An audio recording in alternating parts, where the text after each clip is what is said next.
There are three types of people in this world when it comes to your success. There are your supporters, there are your haters, and then there are those in between who don't know whether they're your supporters yet or your haters.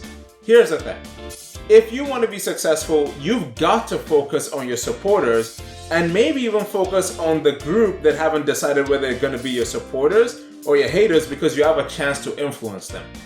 But if you're going to be successful, you have to make sure that you do not spend time on the haters. Why?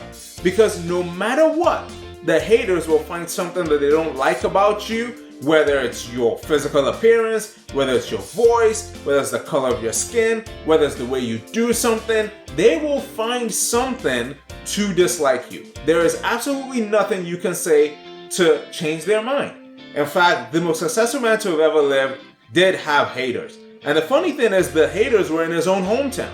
See, they'd been hearing about him doing all sorts of great things elsewhere. All right, they were like, wow, you're doing some amazing stuff, like some incredible, miraculous stuff. Like he was healing people and doing all sorts of things. And when he got to his own hometown, the funny thing is, the story tells us that, at some point they didn't like what he said, so they wanted to throw him off a cliff.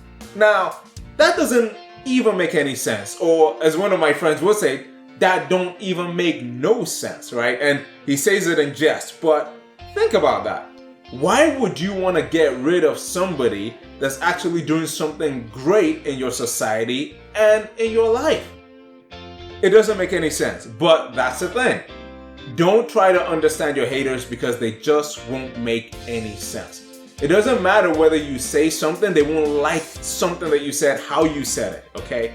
If you spend your time concentrating on the haters, then what you're really doing is you're spending a lot of time, a lot of energy, try to change people who have made up in their hearts that you and them are never gonna see eye to eye. You can spend 20 years trying to change them. And you know what? You may be successful in changing one or two. But here's the thing. How much more would you have reached? What levels would you have gotten to in your life, in your vision, if you spend that same energy and time with your supporters and with those who you can influence to potentially support? So here's the thing. Don't spend all your energy and all your time trying to convince somebody that doesn't want to be convinced because of them of what you are trying to do. If you do that, you won't get anywhere.